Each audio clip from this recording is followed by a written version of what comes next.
నమస్తే. ప్రస్తుతం మనతో పాటు ప్రముఖ ఆధ్యాత్మికవేత్త, వేదిక్ ఆస్ట్రాలజర్ గోనుగొంట్ల సురేష్ బాబు గారు ఉన్నారు. గురుగారితో మాట్లాడేద్దాం. నమస్కారం గురుగారు. మణికంఠ గారు నమస్కారం అండి. గురుగారు, మే నెలలో తులారాశి వారి పరిస్థితి ఎలా ఉండబోతుంది? ఓవరాల్గా 5 గ్రహ మార్పులు మనకు జరగబోతున్నాయి. మరి వీళ్ళకి ఎలా ఉండబోతుంది? ఈ నెల అంతా పాజిటివ్ అంటారా, నెగిటివ్ అంటారా? ఓవరాల్గా ఎలా ఉండబోతుంది? సో తులారాశి వాళ్ళు కొంచెం జాగ్రత్తగా ఉండాల్సిన మంత్ అని మనం చెప్పుకోవాలి. యాక్చువల్గా తులారాశి వాళ్ళకి ఉగాది రాశి ఫలాలు చెప్పుకున్నప్పుడు ఈ ఇయర్ చాలా బాగుందని మనం చెప్పుకున్నామండి. అయితే గురుడు ఇంకా మారకపోవడంతో వేరే ఒక గ్రహాల వల్ల మే మంత్ వీళ్ళకి అంత అనుకూలంగా ఉండదు. కొంచెం జాగ్రత్తగా ఉండాలి. అయితే మే 14th, 15th నుంచి అక్కడి నుంచి ఇంకా బాగుంటుంది. స్లోగా డే బై డే జూన్ మంత్కి ఇంకా బాగా ఇంప్రూవ్మెంట్ ఉంది. అక్కడ నుంచి వీళ్ళకి పికప్ అవుతుందంటే అంతా బాగుంటుంది. వాళ్ళకి ఏ ప్రకారంగా చూసుకున్నా అన్ని విషయాల్లో బాగుండే ఒక రాశి ఏదైనా ఉందంటే తులారాశి మనం చెప్పుకోవాలి. శని కానివ్వండి, తర్వాత గురువు కానివ్వండి, మిగతా ప్లానెట్స్ అన్ని బాగుండి ఓవరాల్గా ఇయర్ అంతా బాగుంటుంది. అయితే మే మంత్ వీళ్ళకి కొంచెం ఛాలెంజింగ్గా ఉంటుంది. ఇది దృష్టిలో పెట్టుకుని కొంచెం జాగ్రత్తగా ప్లాన్ చేసుకుంటే వెకేషన్కి వెళ్ళినా కానీ, బయటకన్నా ఎక్కడికి వెళ్ళినా కానీ, లేదంటే ఫైనాన్స్ ప్లాన్ చేసుకున్న, హెల్త్ విషయంలో జాగ్రత్తగా ఉంటే కొంచెం ప్రికాషనరీగా తీసుకుంటే చాలా బాగుంటుంది. Prevention is better then cure అన్నట్లు బ్లైండ్గా వెళ్లకుండా ముందుగానే కొంచెం కేర్ తీసుకుంటే బాగుంటుంది. అది మనం డీటెయిల్స్ ఎందుకు చూద్దాం. అందులో ఈ మంత్ మనకి అక్షయ తృతీయ నుంచి స్టార్ట్ అవుతుంది. మనకి మధ్యలో వచ్చేటప్పటికి గురు పూర్ణిమ, మనకి ఏమంటారంటే మనకి వైశాఖ మాసం పూర్ణిమ, బుద్ధ పూర్ణిమ అంటారు. సో దానికి ఆ టైంలో గ్రహాలు కూడా చేంజ్ అవుతూ ఉండటంతో వాటి యొక్క చేంజ్ ఎలా వీళ్ళ మీద ఇంపాక్ట్ ఉంటుందో మనం చూద్దాం. మనకి తులారాశి తీసుకుందాం అనుకోండి. ఇందులో చిత్త 3-4 పాదాలు, స్వాతి 1-2-3-4 పాదాలు, విశాఖ 1-2-3 పాదాలు అంతా మనకి తులారాశిలో ఉంటాయి. పేరు బలం ప్రకారంగా మనం చూసుకుంటే వీళ్ళకి రా, రీ, రు, రే, రో, తా, తీ, తూ, తే అన్న అక్షరాలంతా కూడా మనకి ఈ తులారాశిలో ఉంటాయి అన్నమాట. సో మనకి గ్రహస్థితిని బట్టి మనం చూసుకుంటే వీళ్ళకి సూర్యుడు వృషభ రాశిలో, బుధుడు సంచారం మేషరాశిలో, శుక్రుడు మీనరాశిలో, కుజుడు వచ్చేటప్పటికి కర్కాటక రాశిలో ఉన్నారు. వీళ్ళకి వచ్చేటప్పటికి రాహుకేతువులు, గురువు కూడాను వీళ్ళకి 14వ తారీఖు 18వ తారీఖు మారుతూ ఉన్నారు. అంటే టోటల్గా మీరు చెప్పిన విధంగా 5 గ్రహాలు మారటం ఉండటంతో ఎలా ఉందో చూద్దాం. మనకి మహర్షులు ఒక కాన్సెప్ట్, ఒక టెక్నిక్స్ మనకి ఇచ్చారని, దాన్ని సూక్ష్మ గోచారం, లఘు గోచారం అంటారు. ఈ గోచారం ప్రకారం మనకి వార్తల్లో ముఖ్యాంశాలాగా ఒక సమరీ ఎలా ఉంటుందో మనం తెలుసుకోవచ్చు. దీని ప్రకారం కనుక చూసుకుంటే మనకి 7వ ఇంట్లో సూర్యుడు ఉండటం వల్ల కొంచెం హెల్త్ కాంప్లికేషన్స్ వచ్చే అవకాశం ఎక్కువగా ఉంది. 8th హౌస్లో సూర్యుడు మంచివాడు కాదండి. తర్వాత 10వ ఇంట్లో కుజుడు ఉండటం వల్ల దుఃఖం కలిగే సంఘటనలు జరుగుతూ ఉంటాయి. తర్వాత శుక్రుడు 6వ ఇంట్లో ఉండటం వల్ల విపత్తి, అంటే ఏమని చెప్తారంటే అనుకోని ఆటంకాలు జరిగే అవకాశం ఎక్కువగా ఉంటుంది. బుధుడు 7వ ఇంట్లో ఉండటం వల్ల కూడా ఇది స్వతహాగా మంచిది కాదు అని మనం చెప్తాము. అవరోధాలు కలిగించే సిచ్యువేషన్. అంటే ఏ ప్రకారంగా చూసుకున్నా కానీ మే 14th వరకు గురువు కూడా అష్టమంలో ఉండటం వల్ల అది అంత మంచిది కాదు. ఆ తర్వాత మారుతూ ఉన్నాడు అనుకోండి. బట్ ఓవరాల్గా చూసుకుంటే మేజర్ గ్రహాలు, మంత్లీ ఎఫెక్ట్ అయ్యే గ్రహాలు అంతా ఏది పాజిటివ్గా లేదని మనం చెప్పుకోవాలన్నమాట.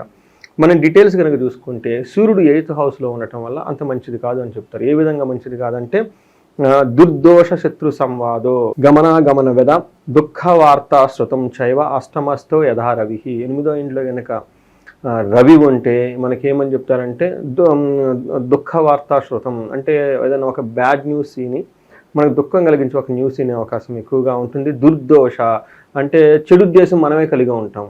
అంతేకాకుండా శత్రు సంవాదం, మనమంతా మనం పోయి శత్రులతో మనం గొడవ పెట్టుకుంటూ ఉంటాం అనమాట. అంతేకాకుండా గమన వ్యధ, వ్యయం అంటే వ్యధ అంటే మనకు మనకి ప్రయాణాలు చేస్తుంటే అందులో ఇబ్బంది పడే అవకాశం కూడా ఎక్కువగా ఉంటుంది.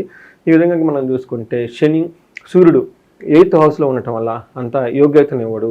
పర్టికులర్గా ట్రావెల్ చేసేటప్పుడు ఒక బ్యాడ్ న్యూస్ ఉండటము, మనమే వేరే శత్రువులతో గొడవ పెట్టుకోవటము, ఊరికి ఏదో రాగిచ్చేస్తూ ఉంటాం అనమాట.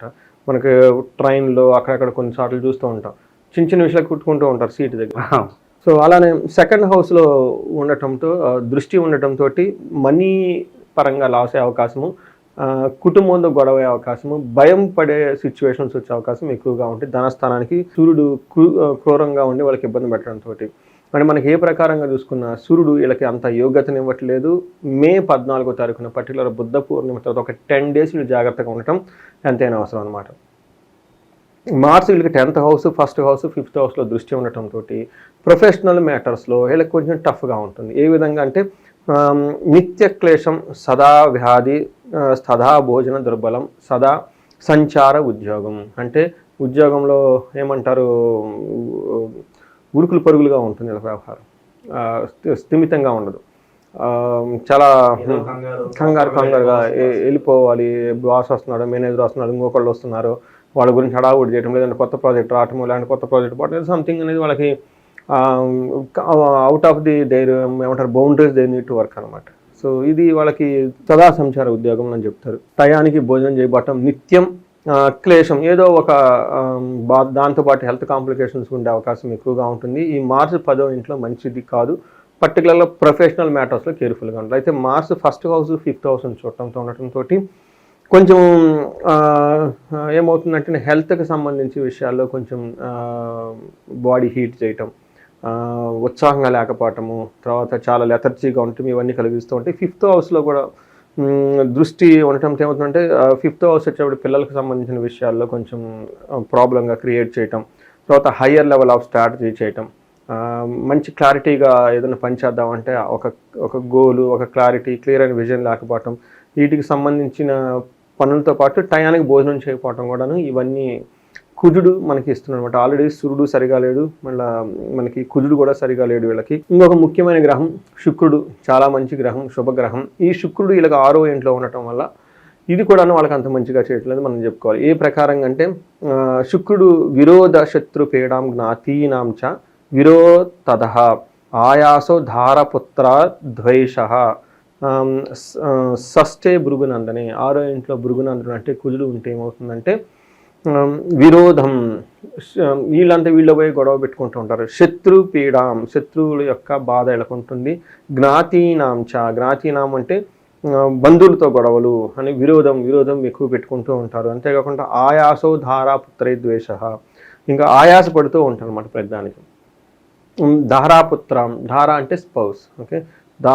మనకి భార్యతోటి లేదంటే భర్తలతోటి వీళ్ళకి వృధాగా గొడవ పెట్టుకోవటం, అవమానం జరగటం, వ్యవహారాలు ఇవన్నీ జరిగే అవకాశం ఎక్కువగా ఉంటుంది. అంటే ఏ ప్రకారంగా చూసుకున్న మేజర్ 3 గ్రహాలు, దాంతోపాటు గురువు కూడా 18th వరకు సరిగా లేకపోవడంతో వీళ్ళు కొంచెం జాగ్రత్తగా ఈ మంత్లో ఉండాలి.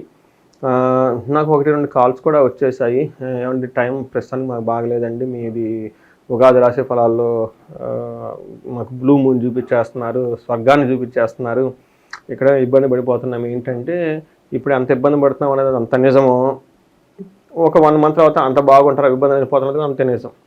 నేను రాబోయేదానికి చెప్పాను కానివ్వండి, ప్రస్తుతానికి లేదంటే జరిగిపోయింది కాదు కదా. 1 year నుంచి వీళ్ళు కొంచెం కష్టపడ్డారు తులారాశి వాళ్ళు. పర్టికులర్గా జాబ్ రిలేటెడ్, వాళ్ళ బాస్ రిలేటెడ్, వాళ్ళకున్న జ్ఞానము తెలివితేటలకు తగిన జాబు లేక, ఏదో అండర్ పెర్ఫార్మింగ్, ఏదో ఒక జాబ్ చేయాలి కాబట్టి చేస్తూ ఒక డిస్సాటిస్ఫాక్షన్తో చాలామంది ఉన్నారు తులారాశి వాళ్ళు. సో ఈ ప్రకారంగా మనం చూసుకుంటే ఈ నాకు వచ్చిన కాల్స్ ప్రకారం కానీ ఇవి ఈ టైప్ కంప్లైంట్స్ ఎక్కువ. నేను నా ఈ ప్రీతి పాతవి చూసినా కానీ నేను ఇదే ఎగ్జాంపుల్ చెప్పున్నాను చాలామందికి. తులారాశి వాళ్ళు పర్టికులర్గా ఈ డిసప్పాయింట్ అవ్వకుండా ఇంకొకసారి మన ఉగాది రాశి ఫలాలు చూస్తే అందులో కూడా చాలా డీటెయిల్గా ఎక్స్ప్లెనేషన్ నేను వాళ్ళకి ఇచ్చానున్నానండి. ఈ రాశిలో ఏ నక్షత్రాలు ఉంటాయి, మరి వీళ్ళకి ఎలా ఉంటాయి? ఇందులో 3 నక్షత్రాలు మనకు ఉంటాయండి. వచ్చేటప్పుడు చిత్తా, స్వాతి, విశాఖ. సో చిత్తా, స్వాతి, విశాఖ. చిత్తా నక్షత్రం వాళ్ళకి 2 విషయాల్లో చాలా పాజిటివ్, 2 విషయాల్లో చాలా ఛాలెంజింగ్గా ఉంది. ఎక్కడ పాజిటివ్గా ఉందంటే మనకి వీళ్ళకి రాజ్యలాభము, క్షేమము, ప్రమోషన్స్ వచ్చే అవకాశం ఎక్కువగా ఉంది. ఎందుకు ప్రమోషన్స్ వచ్చే అవకాశం ఎక్కువ ఉందంటే బుధుని వల్ల, ప్లస్ గురువు కూడా ఉన్న పొజిషన్ నుంచి మారుతూ ఉన్నాడండి. మనకి 18 తర్వాత 14 తర్వాత మారటం తర్వాత మనకి పౌర్ణమి తర్వాత, బుద్ధ పౌర్ణమి తర్వాత చాలా పాజిటివ్ చేంజెస్ రాబట్టి ఎక్కువగా ప్రమోషన్స్ వచ్చే అవకాశం ఎక్కువగా ఉంది. ఛాలెంజెస్, రోగము, దరిద్రము చూపిస్తుంది. ఫైనాన్షియల్ క్రైసిస్తో ఇబ్బంది పడుతూ ఉంటారు. హెల్త్ కాంప్లికేషన్స్ గురించి అవకాశం ఎక్కువగా ఉంది. స్వాతి నక్షత్రం వాళ్ళకి రాజ్యలాభం ఉంది, క్షేమంగా ఉంటారు. ఛాలెంజెస్ భయము, దరిద్రము, రోగము ఎక్కువగా ఉన్నాయి వాళ్ళకి. కొంచెం జాగ్రత్తగా నెగిటివ్ సైడ్ ఎక్కువగా ఉన్నాయి. స్వాతి నక్షత్రం వాళ్ళకి దరిద్రము, అతి భయము, బంధనము, భయము, రోగము కనిపిస్తూ ఉన్నాయండి. అంటే వీళ్ళకి ఎక్కువగా కొంచెం జాగ్రత్తగా ఉండాలి. బట్ రాజ్యలాభం వీళ్ళకి కూడా చూపిస్తుంది. సో ఈ ప్రకారంగా కనుక చూసుకుంటే మనకి ఓవరాల్గా చిత్తా నక్షత్రం వాళ్ళకి గాయాలు అయ్యే అవకాశము, తర్వాత స్వాతి నక్షత్రం వాళ్ళకి కూడా గాయాలయ్యే అవకాశం ఎక్కువగా ఉంది. కొంచెం ఈ మంత్ ఏ విధంగా చూసుకున్నా ఛాలెంజింగ్తో కూడుకొని ఉంటుంది కాబట్టి చాలా ధైర్యంగా అట్లీస్ట్ ఫస్ట్ ఒక 20 days వరకు కేర్ఫుల్గా ఉంటే ఆ తర్వాత మన ప్లానెట్స్లో మార్పు వచ్చేసి ఆ తర్వాత నుంచి బాగుంటుందండి. వీళ్ళకి గురుగారు విద్యార్థులకు ఎలా ఉంటుంది, మరి విదేశీ ప్రయత్నాలు ఎలా ఉండదు? మే తర్వాత అందరికి అనుకూలంగా ఉంటుంది. విదేశాలు అనుకున్న వాళ్ళకి, విద్యార్థులు కానివ్వండి, గురువు మారటంతో శుభకరంగా ఉంటుంది. ఓకే, ప్రజెంట్ వైవాహిక జీవితంలో ఏమైనా సమస్యలు వచ్చే అవకాశాలు అని కనిపిస్తుంది? వైవాహిక జీవితం మధ్య సమస్యలు రావడానికి అయితే కారణం ఏమీ లేదు. బట్ ఏదైనా కనుకుంటే ప్రొఫెషన్ రిలేటెడ్ మాత్రమే వీళ్ళకి ఎక్కువగా ప్రాబ్లమ్స్ క్రియేట్ అవుతుంది. ప్రస్తుతానికి టైం అంతా బాగాలేదు కాబట్టి కొంచెం వేచి చూడాలి. మరి ఈ గ్యాప్లో వీళ్ళు ఎలాంటి పరిహారాలు పాటించాలి గురువుగారు? పరిహారాలు వీళ్ళు ఒకటి రాజ్యలాభం చూపిస్తుంది, ఖచ్చితంగా ప్రమోషన్స్ రావాలని మనం కోరుకున్నాం. వీళ్ళకి సంబంధించి విష్ణుమూర్తికి సంబంధించిన ఆలయాలు విజిట్ చేస్తే చాలా చాలా కలిసి వస్తుంది వీళ్ళకి. రెండోది ఇంకా హయ్యర్ లెవెల్ పొజిషన్స్ లీడర్షిప్, నాయకత్వానికి సంబంధించిన బాధ్యతలు, రాజరికానికి సంబంధించిన బాధ్యతలు, manager, senior manager, president, vice president, ఇట్లా పీపుల్ రిలేటెడ్ పొజిషన్లు కావాలని ఎప్పటి నుంచి కనుక వెయిట్ చేస్తున్న వాళ్ళు రాజశ్యామల హోమం కానీ యజ్ఞం కానీ చేసుకుంటే ఒక 3 days దీక్ష బట్టి ఖచ్చితంగా ఉన్నత పదవులు వస్తాయండి. తర్వాత రోగం గురించి ఎవరైనా కనుక బాధపడుతుంటే అమృత మృత్యుంజయ పాశుపత అభిషేకం కానీ హోమం కానీ చేయించుకుంటే బాగుంటుంది. వీటితో పాటు దరిద్రము, సూర్యుని వాళ్ళకి ప్రాబ్లం వచ్చేస్తుందండి. నేను ఈ మధ్యకాలంలో చాలా ఎక్కువగా చేసిన ఒక 2 days ప్రోగ్రాంలో కుబేరు పాశుపతం చాలామంది చేయించుకుంటున్నారు. మంచి పేరు కూడా వచ్చిందండి నాకు. చాలామంది ఎక్కడెక్కడి నుంచో వచ్చి చేయించుకుంటున్నారు. కొంతమంది వైజాగ్ నుంచి, కొంతమంది వాళ్ళు యుఎస్లో ఉండి కూడాను ఇక్కడికి రాలేక ఆన్లైన్లో చేయించుకోవటం, ఇంకొంతమంది మనకి హైదరాబాద్లో కూడా సిటీలో 2-3 చేయించుకోవటం. చాలా బ్యూటిఫుల్గా ఎంతో ఆలోచించి మేము ఈ ప్రోగ్రామ్ చేసాం. కుబేరు పాశుపతం నెక్స్ట్ డే వచ్చేటప్పటికి శ్రీ సూక్తంతో సంపుటీకరణ చేసి సంపుటీకరణతో మనకి 2 రకాల ధనం. ఒకటి నష్టద్రవ్య ప్రాప్తి, పోయిన ధనం మళ్ళీ తిరిగి రావడానికి, శీఘ్ర ధన ప్రాప్తి, ధనం కూడా శీఘ్రంగా రావడానికి. ఇలా మల్టిపుల్ వాటిని ఫ్యాక్టర్స్ని కన్సిడరేషన్ చేసి అది కూడా ఒక ప్రోగ్రామ్ చాలా బాగా డిజైన్ చేస్తాము. చక్కగా అందులో ఒక హోమం చేస్తాము. హోమంలో లక్ష్మీదేవికి ఇష్టమైన తామర పూలతో హోమంలో దినుసులుగా వేస్తాం అనమాట. అందులో నెయ్యితోటి, కుబేరు పాశుపతం వచ్చేటప్పటికి ఆవు నెయ్యితోటి, ఇలా మనకి శాస్త్రాలు ఏ విధమైన లక్ష్మీదేవికి అంటే కుబేరుడికి ఇష్టమైన ద్రవ్యాలు దినుసులు ఉన్నాయో వాటి వాడేసి, అట్లానే వాటికి సంబంధించిన మూలమంత్రం జపం చేసి చక్కగా చేస్తే చాలామందికి మంచి కామెంట్స్ పెడుతున్నారు. అప్పటిదాకా రాని ధనం స్టార్ట్ అయిందని. కొంతమంది అయితే